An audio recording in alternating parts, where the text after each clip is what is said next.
is from Microvellum. Microvellum is a kind of a CAD/CAM package or modeling software specific for the furniture and wood industry. It was, when I was, many years ago when I was a student, we did have a few licenses available in the college. It's actually used by one of our partners in the US, a very large and successful architectural millwork company. So we've often had students go over and use Microvellum and come back and kind of tell us about it. So it'll be very interesting to see Daniel's presentation. So I'd like to welcome Daniel, who's an account manager with Microvellum. So whenever you're ready, Daniel, there, we can kick off. Brilliant, thanks, James.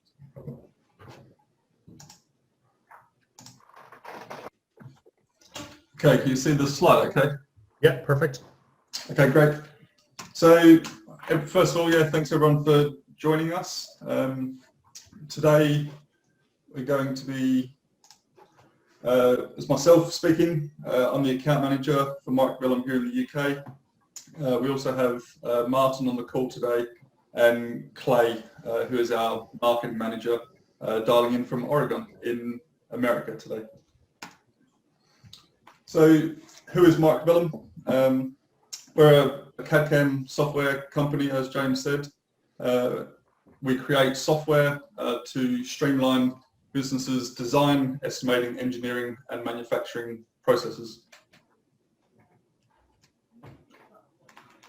So we are privately held. As I say, we're headquartered out of Oregon in America. And the software is cabinet software built by cabinet makers. So initially, our founder had an idea to drive Autocad from spreadsheets, and that has turned into what Microvellum is today. We tailor the software specific to each business, and we will get into that in a little bit later on through the slide, how we can tailor it to suit your manufacturing styles. We are an Autodesk partner. Microvellum is a toolbar which is bolted into the Autocad platform. So effectively, when you're drawing in Microvellum, you are drawing in Autocad. We are one platform for the entire process. So designing, estimating, manufacturing, it's all under the one platform. All of our architecture is open, so you can get right into the depths of the coding if you wanted to customize it, to suit your requirements.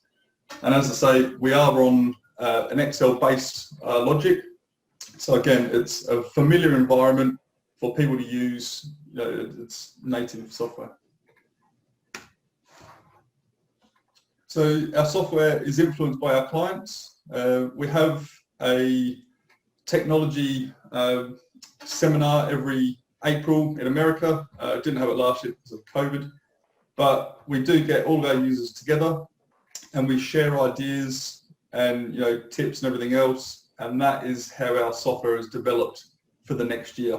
So it really is based on the user experience and feedback of how we progress and develop our software.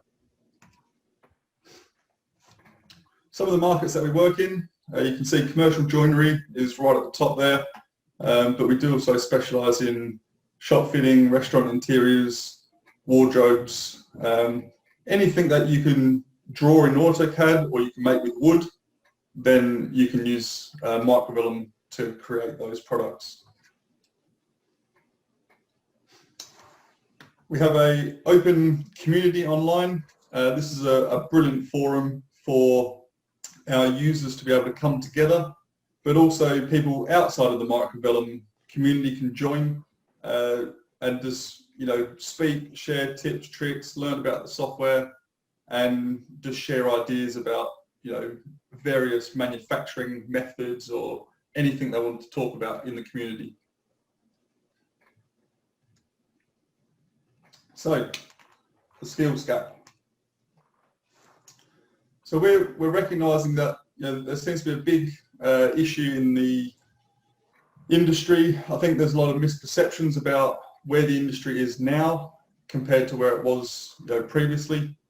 It is a very aging workforce. You can see there about 70% of the workforce is 40 or over. But they're very trained, very knowledgeable people, and we need to be able to use that experience to pass down to the younger generation.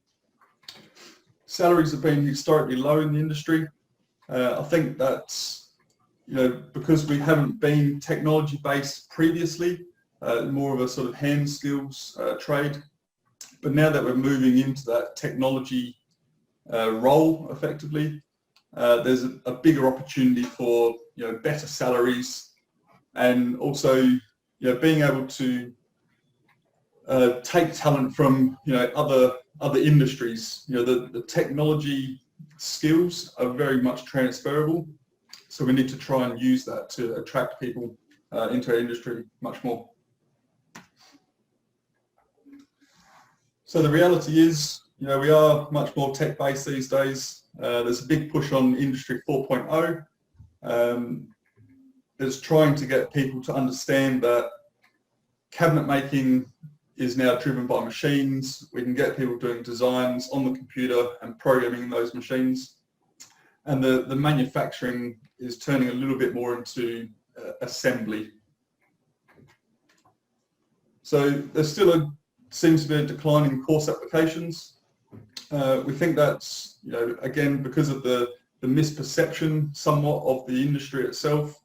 And parents obviously have a big impact as well, and maybe they're not seeing that sort of potential career progression from starting as a cabinet maker to ending up in the technology-based trade, programming those machines, and the career move generally is into then management and hopefully even owning a business.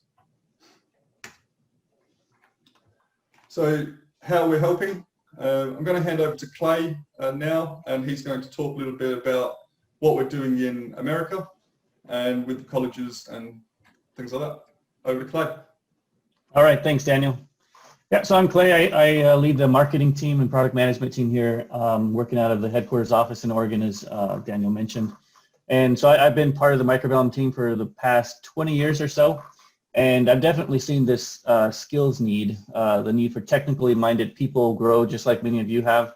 And it seems like these days it's definitely reaching a critical stage.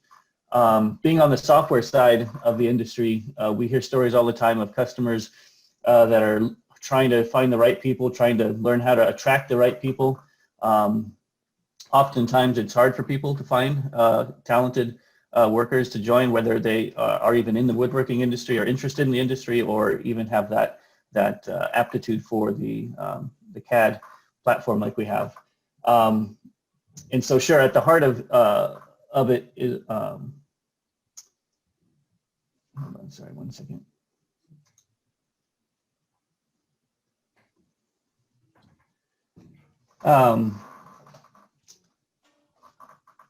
So anyways, Microvellum, we have been working with colleges and schools around the United States for the past 15 years or so. But one of the things that we've done differently recently is we've started to partner with our clients more, putting them in control, giving them the ability to work with our customers in a way that... So as Clay was saying, we are partnering with colleges in America.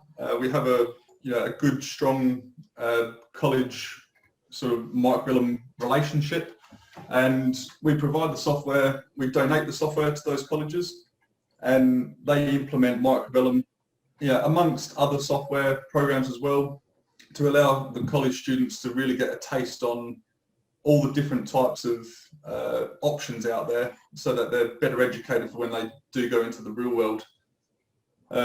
We also have an adoption program, so we have the businesses will have their students, and we team them up with the colleges, and we will act as sort of the middleman to make sure that there's a three-way connection there between ourselves, the college, and also the businesses training those students.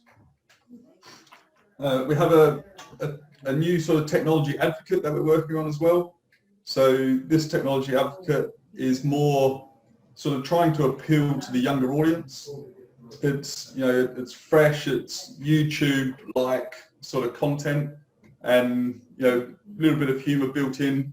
And, you know, we're effectively trying to make spreadsheets cool again. So, you know, it's a good thing that we can, you know, try and attract that younger generation a little bit more into the industry. So we've got a saying here, which was said by one of our Microvellum users. So you must not think of yourself as a woodworking company that uses technology. Think of yourself as a technology company with wood. And I think that really talks about, you know, where the industry has been and where it is now. We are very much technology companies, and we just so happen to work with wood. So I wanted to talk now about sort of the process within Microvellum itself and the workflow. So this is a typical workflow that we have in businesses, in manufacturing businesses. So you can see there's quite a lot of different software packages, a lot of different roles that appear to play to achieve the end result. So you may have someone on the Autocad or the cabinet software. They're then putting separate, or they're exporting out software or code to different software packages. And you know, when there is a skill shortage, trying to find people for each and every one of those processes is even sort of more challenging. So Microvellum, we are one platform. So when you're drawing in Microvellum, you are effectively also programming in the CNC machine, creating the cutting lists, and creating material takeoffs and things like that. So we're able to get a lot more out of the one person or the operators, and then once that code sort of makes its way down into the machine shop, it's all being generated from that same platform. There's less errors.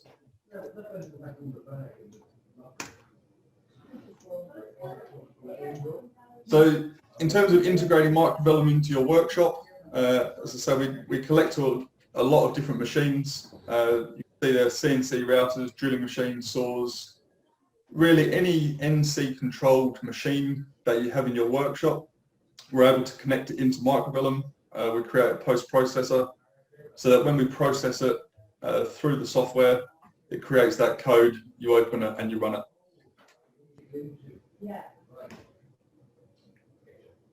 So I want to take a look at the design and manufacturing processes of Microvellum quickly. So I've just got a short video that we're going to go through.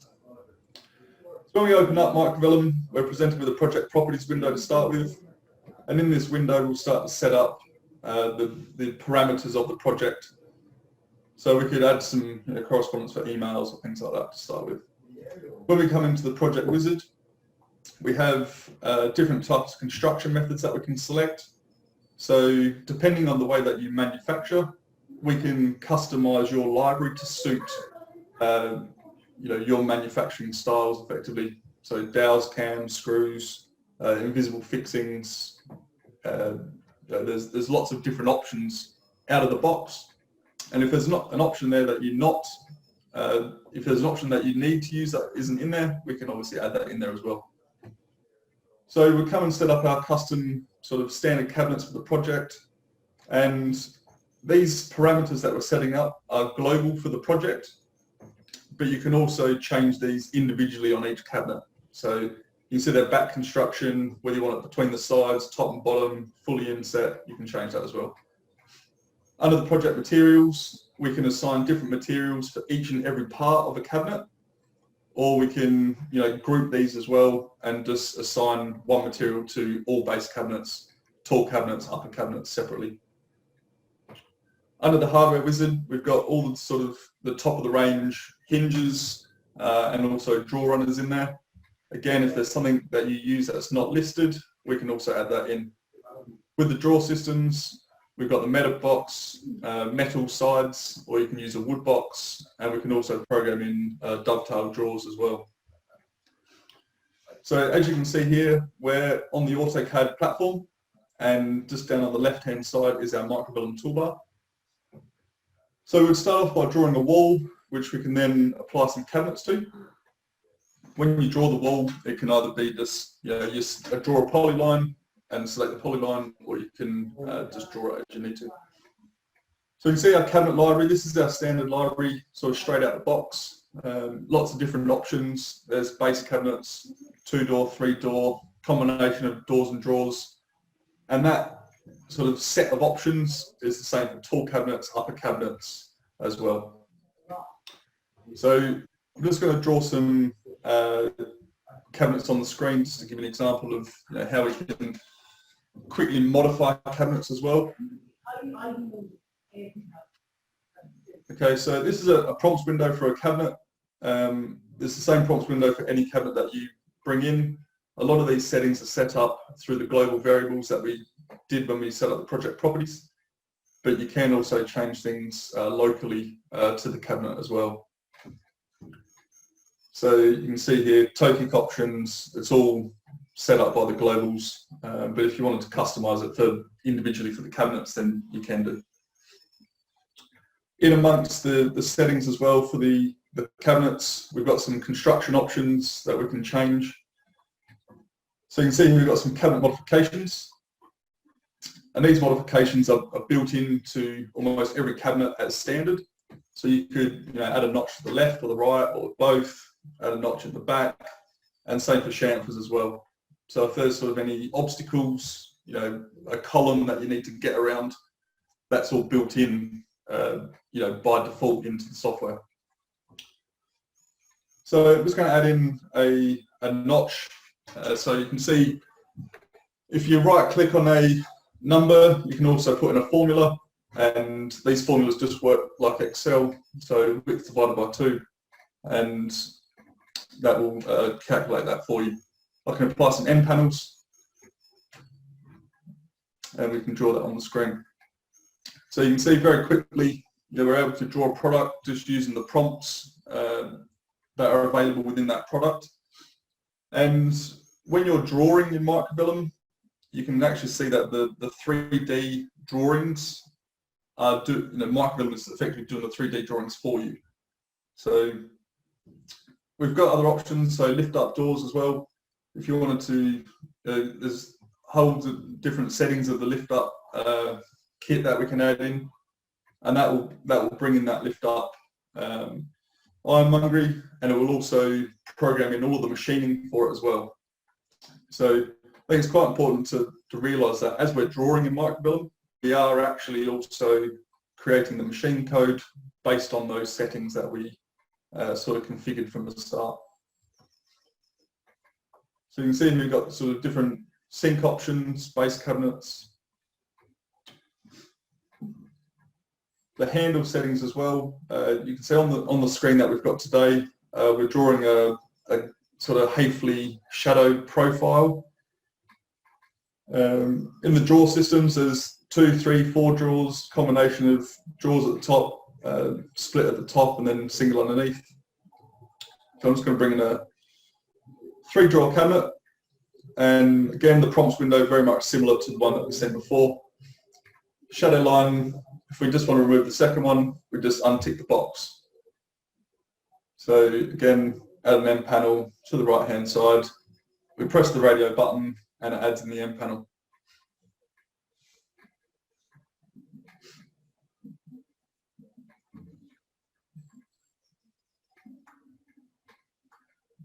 So another thing we can do is draw a part into 2D. So what this is doing is taking that 3D part, laying it down into 2D, and then we can actually add additional machining to this particular part. So we can add routing, drilling, and you can see here, I'm just going to add in some hardware. So I can actually select what we're going to do here is a PowerPoint, and this is just a piece of hardware I've got set up in my library. So I can position that as I need to, and the machining is actually associated to that part. So by drawing in that PowerPoint, it knows that I need to cut out at a certain size. It knows how to position that cutout based on where I've put that PowerPoint. And I'm just going to do a channel route as well, just so I can sort of let my cable in to the back of that panel. Okay, so we're using a combination of sort of Autocad tools and Microvellum tools to effectively create the machine code. So I've just added a lead in to that line as well, just so that can ramp in. So now we've got a PowerPoint. It's recognised the 3D counterpart. It's done the cutout for us and also the route that we've added in. So I've just dropped some wall cabinets on the screen. Again, same prompts as before. If I wanted to add a lift up door to that cabinet, I can use that cabinet to do that. If I wanted to fill the wall with more than one cabinet, I can select multiple quantity, and you can see I've actually drawn 2 cabinets now at one time.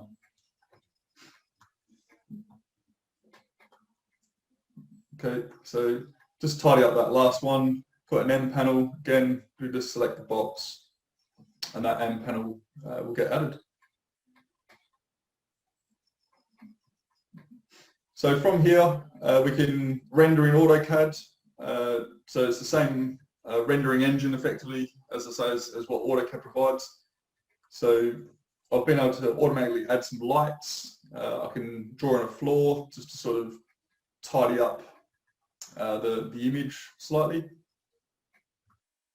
And then perspective view, as I say, it's the same. We're in Microvellum, but it's the same Autocad commands. It's the same Autocad rendering engine.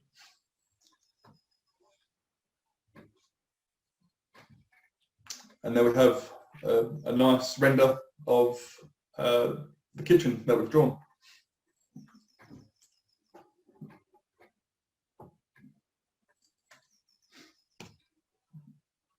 Okay, so by drawing those cabinets that we've produced using the cabinets within the library, we can then take it into the processing station. So here is effectively all the parts from that project that we've just created. And in this station, we can set up different processing stations for the different machines that you have in your workshop. So you can see here, I'm just in the nesting settings. And we can have centerline nesting, stereo nesting. If you wanted to do true shape nesting as well, we can turn that on. So we can configure these settings quite specifically to suit what best works for you. If you had beam saws, point-to-point machines, again, we can assign this here and send each part in different directions to suit the machine code that you want to send it to. So from there, the reports are generated automatically. You can see there's quite a substantial list of reports there. Just going to come into the work order summary, and this gives us a takeoff of all the materials, all the ironmongery, the edge banding needed for that project that we've just created.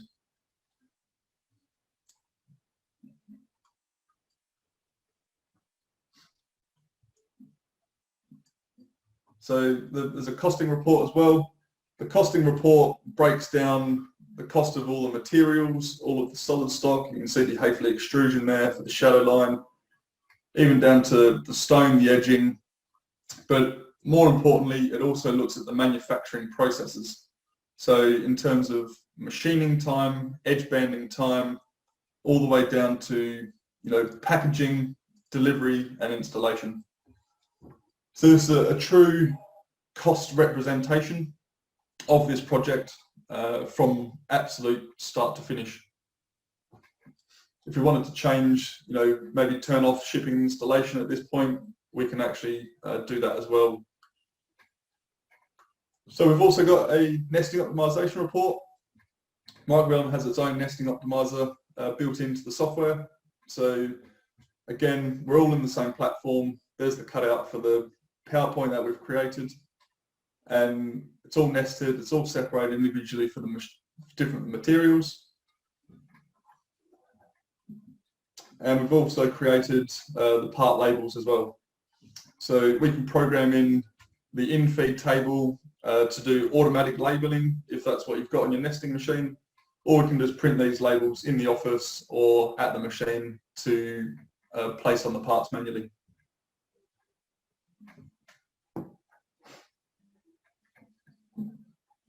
Good thing with our reporting functionality is we do have a report designer. So if you wanted to go in and create your own reports, you can do that. There is no limitation to the different data that you can extract from the project, all the way down to how much paint you might want to use, how many litres of paint required to paint the doors. So we can really nail down on how much area of board, how much edging you need, down to the very finite details to make the project a success. So that's a roundup really of the presentation. So I'd like to hand back to James, and maybe if we've got any questions. Thanks, Daniel. That was very good. Very, very interesting.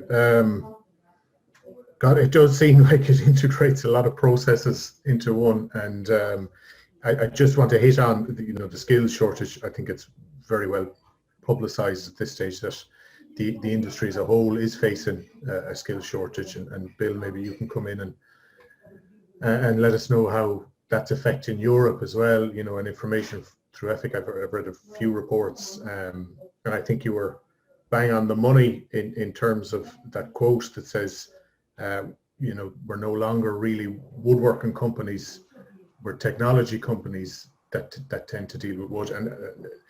And for those of you that aren't aware, I'm a lecturer at GMIT Letterfrac, and without doubt there's been, a reduction in, we'll say, applications for our programs. I know there's been there's a struggle there as well to fill apprenticeship numbers, and lots of companies are struggling with bringing young people into the industry. So I think definitely one of the roles of the network is to promote the industry, and I really like the way that Microvellum has done that and is engaging with the colleges and is selling the industry.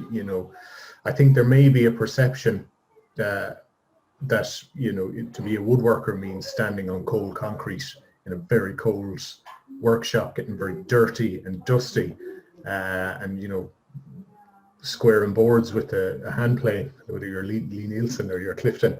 When the reality is, it just isn't that anymore. They are technology companies that are hugely reliant on technology, and it's very interesting work, and it offers great career progression and opportunities for young people. But I think the industry is bad at selling it, and it's definitely something that it's going to need a lot of effort and a lot of planning and strategy in the years to come to try and attract young people into the industry, because without the without the skills, there's going to be significant problems down the road. So I don't know, Bill, what's the story from Europe on that?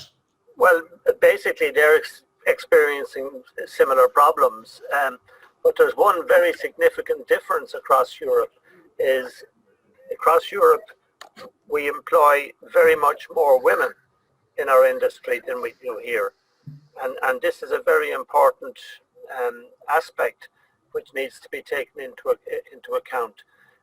Again, I love the idea that we're technology companies using wood.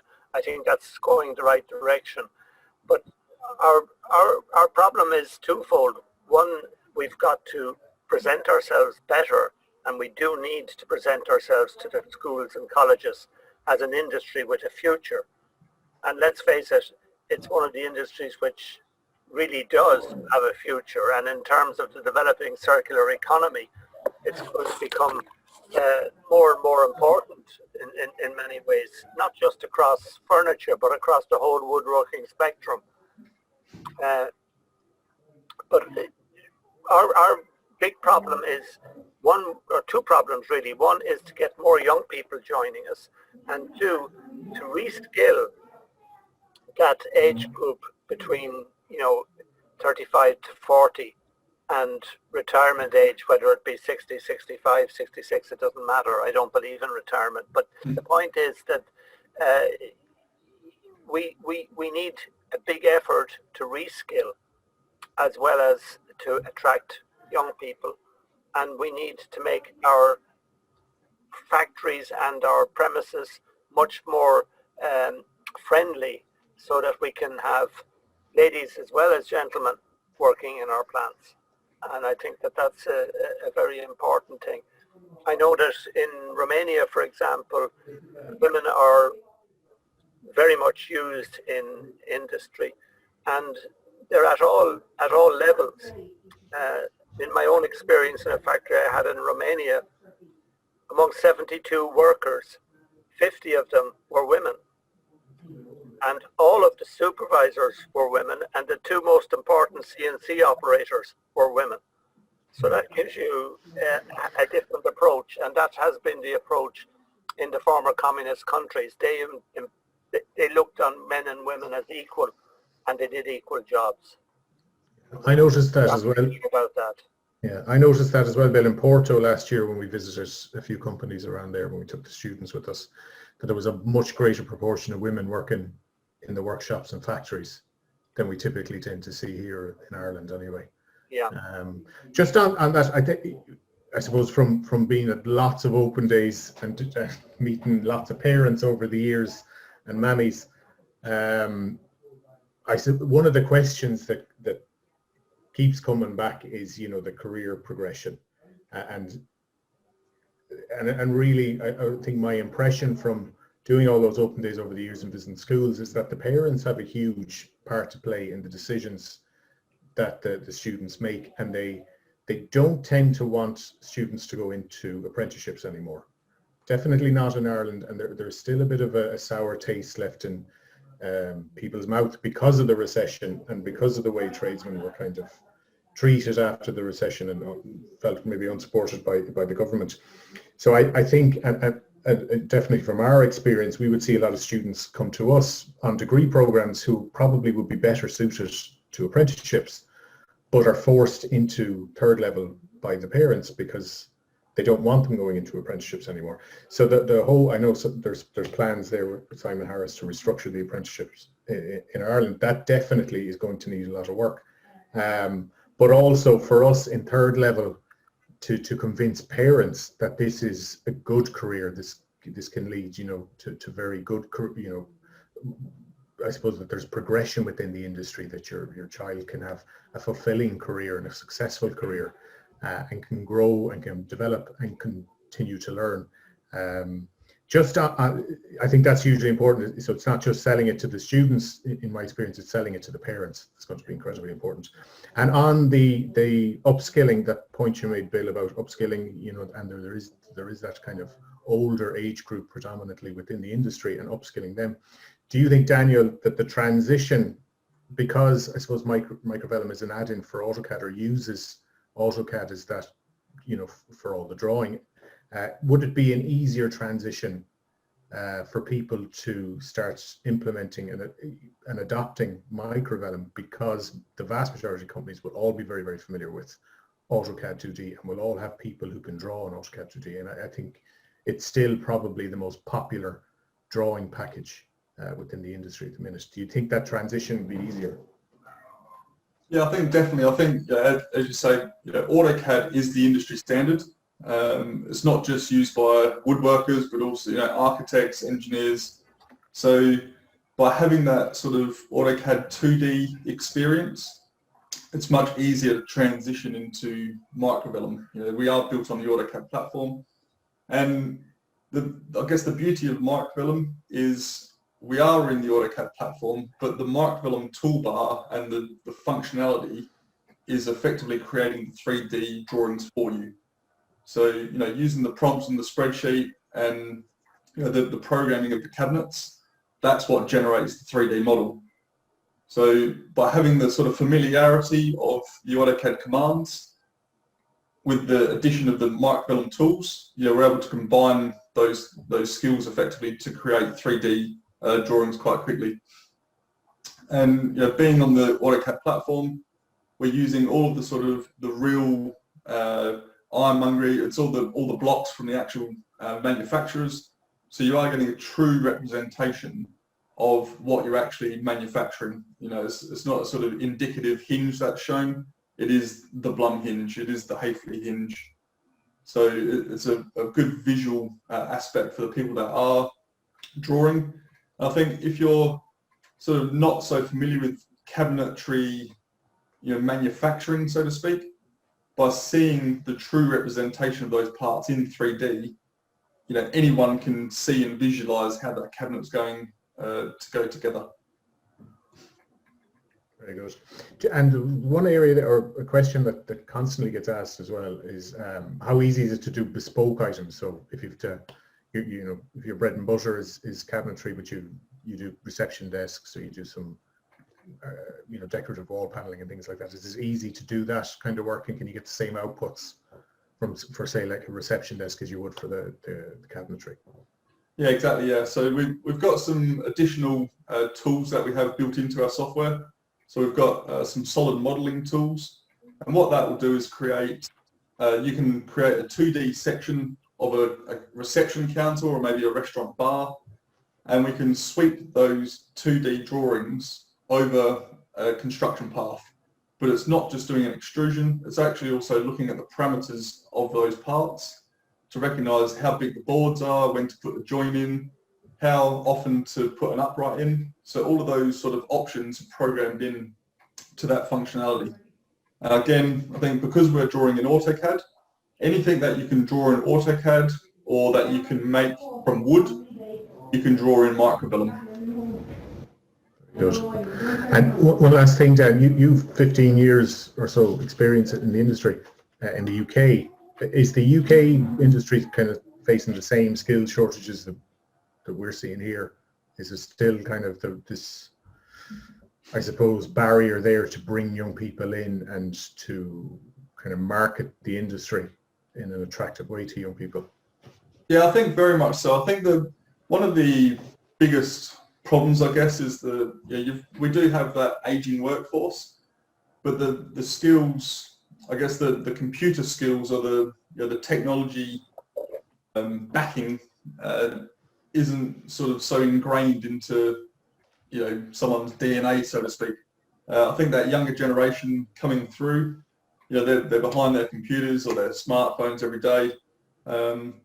But I think the courses that are out there at the moment, they're maybe designed more towards cabinet making or engineering, but there's not really a targeted approach towards engineering with wood. I think a lot of the courses these days, maybe the third or fourth year, you might touch on AutoCAD or a different couple of software options, but there isn't really a course or a degree, so to speak, out there for wood engineering. And I think that's how we could potentially maybe attract the younger audience a bit better. Yeah. And also maybe provide a little bit more confidence in the parents trying to push their kids towards an industry where it is based on technology, and there is good career options, there's good career progression, and there's certainly a lot of roles out there to be filled. Yeah, absolutely. And I suppose we've redeveloped our degrees at Letterfrac to align ourselves a lot more with industry. I mean, the history of Letterfrac was kind of craft manufacturing, and students would have come to us with the idea that they're going to be making beautiful hardwood, bespoke, curved furniture. And the reality, unfortunately, is very different. We still would see that. We still see students coming in with this idea that they're going to have kind of free reign to make what they want to make and sell it and make a life that way. So we've restructured a lot of our programs like that to bring AutoCAD into first year rather than the T-square. We were a long time trying to get rid of the pencil and paper, but like that's gone now. So the new degree programs are, we're throwing them right in at the deep end in first year and trying to upskill them in technology as much as possible, and introducing them to CNC and introducing them to CAM and Alpha CAM at a much earlier stage in those degree programs. It's how we sell it as well, is going to be hugely important in creating those graduate profiles that we can, show to parents and say, well, you show to parents and students and say, this is what you want to achieve. So we will open it up there to anyone else who has any questions. I know I've been... a question in there from Newt, if you read it on the chat. Oh, okay. So can Daniel advise cost? So what can you give away the cost of the product? It's difficult to say because the software is very much tailored to each company, and depending on what modules they need, the type of manufacturing style that they have. So, it would be a sort of business by business base, and we would have to look at that separately. In terms of the packages available, we can offer a design only package. So that is, just doing what you've got the Autocad platform, you've got the Microvellum functionality there, and you can draw in the 3D and you can create your working drawings and things like that. But then if you wanted to take the next step, we then go into sort of non-CNC manufacturing. So that looks a bit more into the reporting side of things. So if you don't have CNC machines, you can still do the drawing, you can still create cutting lists, material takeoffs, and any sort of reporting that you needed to do on that particular project. From there, we can step into nesting.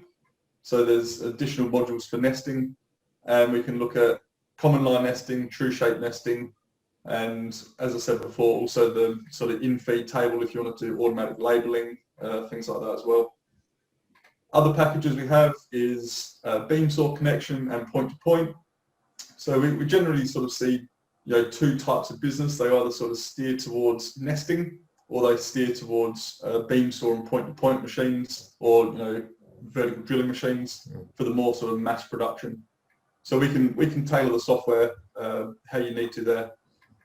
We then step into the sort of the enterprise, or the full version, so to speak, and that will include the solid modeling tools that I mentioned before, and that's when you get into the custom reception desks and counters, bars, things like that. You can, of course, still create those reception desks and counters without the extra tools, but it's just a matter of creating each part within a Microvellum product.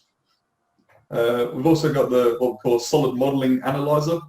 So if your users are familiar with drawing in Autocad 3D, or you might even have some 3D products from a different software, as long as they're compatible with Autocad, we can actually bring in those 3D models and analyze them to turn them into a Microvellum product with the machining data attached. So we could draw, I don't know, a curved panel, and we just analyze that panel, and the software will add in the machining for you, the machine tokens and things like that. So yeah, as I say, it very much depends. There's a big spectrum of options available. So we would look at it as a sort of cost business by business basis. As part of our sort of installation process, we would also go through the Microvellum library configuration setup. So you've seen there at the start of the project properties, different types of construction methods, how you make your cabinets, what type of materials you use. So once the library is sort of installed and configured into your business, it'll be familiar with how you manufacture. It's not a sort of a default library that one size fits all. It'll be specific to what you need to do. There's a few images gone in there from Clay as well. Okay, thanks, Daniel. So anyone else have any questions for Dan? Could I just come in there for a moment? Of course, I see we have Declan Barrett there. Declan would be at the coalface of teaching people the craft. And I'd like to ask Declan if he wouldn't mind, if he would unmute for a moment and tell us some of your experiences of attracting and teaching young people coming into the industry. Could you do that, Declan?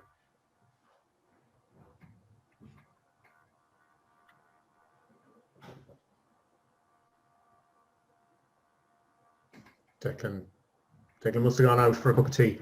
I just see a question in there. Oh, sorry, you're there. I'm on a bit of a bad line here. It's all right, Declan. Oh, you're okay. We can hear you now, Declan.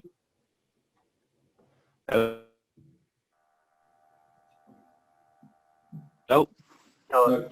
Sorry, I'm on a bad line here, sorry. That's Okay. all right. Understand, Declan. Thank you. If you want to type in the answer, Declan, into the chat, we can read it out for you as well, if that's easier. Elaine, you did actually labour cost analysis, but Elaine Butler is asking if you mentioned that there was an option for, I suppose, looking at your labor costs and your process routings and timings and things like that. You did cover that a bit, but if you want to just run through that again quickly for Elaine. Yeah, exactly. Yeah, so we have all of the sort of labour costs and sort of machine running times as well built in. So you can actually put an hourly rate to the machining, so that you're effectively charging out the machine cost per minute or per hour, and also all of the production times, manufacturing, packaging, shipping. So it really breaks down into every individual element of the process, from drafting right through to installation on site. Okay, I read that wrong actually. She was talking about life cycle analysis. That was my mistake. Oh, right. In terms of sustainability and circularity, I suppose, the product life So cycle. we don't have life cycle analysis in the sense of BIM, but in the sense of sort of sustainability, what we do have is what's it called, like off-cut management or scrap management. So we can set up a parameter, so that is, if there is some panel left over, I guess, we can actually catalog that panel into the library, so that when you nest your next project or process your next project, it will pick up the scrap first to minimize wastage. So that's what we're trying to do in terms of sustainability, or trying to manage stock. It's really categorizing those offcuts to make the most of the material. Would you like to elaborate on that a little, Elaine? It's going to become increasingly important.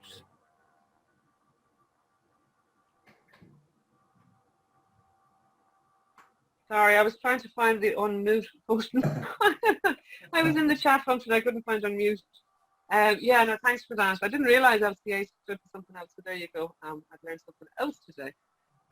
Well, it's just, I know myself and Knut were talking about providing information, particularly to clients that might be doing an overall calculation for buildings on the embodied energy of their projects, and to be able to maybe deliver that sort of information would be like an added bonus for members, that they could actually feed that information into the software package that the architectural practice or the developer might be using. So it was sort of from that point of view, that's why I was asking the question. Mm. Yeah, as I say, I think in terms of a sort of a facilities management perspective, because it's Autocad, so if we can import the Microvellum project into a BIM file, into Revit, then you can add in all of that sort of additional information through your BIM model. But directly in the Microvellum drawing itself, we don't sort of hold the life cycle analysis data. Okay, great. Well, thanks for answering us, though. I mean, good to talk about. I think that is more of something for BIM, isn't it, really? I think so, yeah. Okay, so I don't think there's any other questions there. So many thanks, Daniel. That was, Knut has a question. Do you want to come in there, Knut? Yes, sorry, just to respond to that, I think it might seem to be easy to push it off into BIM. Yeah. But what I'm seeing coming down the track is a requirement from the client saying, I have a target for this fit out for a life cycle assessment or carbon, emissions of X. How will you meet that? How will your product meet that? And there may have to be a variable applied to the material selection, depending on that material's impact on carbon footprint. So let's say we're using MDF with a melamine face. Well, maybe we should be using chipboard with a melamine face, because the chipboard can be recycled while the MDF may not be able to. So I see that as that is actually becoming more important. And BIM doesn't really help you there, because it simply takes the information and compartmentalizes it. So who creates the data is, I suppose, and when is the data created for the piece of furniture that goes into the building, is, I suppose, something, it's an additional kind of attribute, isn't it? You know, your milligrams of carbon per cubic meter. Well, I don't know off the top of my head now what's. Well, it would become part of the design criteria, you know, like what's and the cost at the end of the day. So if somebody's saying, look, I want this particular output, you know, then maybe bringing materials halfway around the world, like from Taiwan or Korea, solid surfacing materials isn't the right way to go. Maybe we need to look at stone that's quarried in Italy or in Ireland, and that will put a different cost base on the product, because it isn't as cheap because the labor costs are higher. So, you know, I think it's really important. It will be becoming more and more important, I think. Yeah, A hobby horse, I'm sorry. No, I think you're right as well, and it is going to be driven. We won't have a choice in it. Yeah. As Bill has said plenty of times, it's coming from Europe as well. So. Absolutely. And I think we're going to get a shock in the Well, next 5 to 10 years.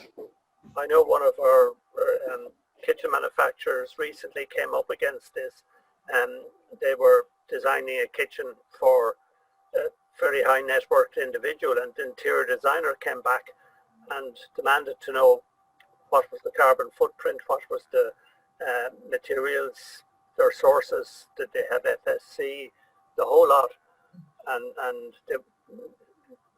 they insisted on having that information before they would finalize on the order. I think the issue as well is that if you're able to input the information at the design stage, you can actually change the design to be as sustainable or have as little carbon as possible. And it is part of the design process, I think, as Knut said. It's not, I think when it's over to the architects and in BIM, then it's out of the furniture maker's hands. And I think that's probably a missed opportunity. So it doesn't necessarily have to be this software, but I think it's something that people need to bear in mind. And if it is something that's as user-friendly as this software package, then it's more likely to be adopted by furniture makers and then gives them a competitive edge, you know, so they're not having to scramble for the information when they're in the discussion stage. Yeah, Clay's actually put a comment there. Did you want to elaborate a little bit, Clay? I think I understand what you mean about specification groups. We probably can to some extent. Yeah, I was talking about the fact that we can set up different material types and different ways of using the materials and be able to create projects based off of the specification groups for materials, depending on what properties are, you know, associated with those materials. Yeah, so we do have, there's other options within the materials themselves. So we can, you know, it can calculate things like the weight of the panels, and, you know, in the estimating function, it does tell you how many meters, you know, that it needs to cut, or the, you know, overall calculations of the actual project as well. So you could actually look at, you know, machine running time based on the estimated, you know, how many meters need to be cut. So we could get into that. It's not something that, you know, is by default here it is available, but we can actually, yeah, get down into the weights of materials and things like that a little bit more. Yeah. Obviously, when it comes to sustainability and yeah, whether it's, I've lost the term, but sustainably sourced materials, yeah, that's certificates and things like that, traceability, then that can be, you know, added into a reporting functionality effectively.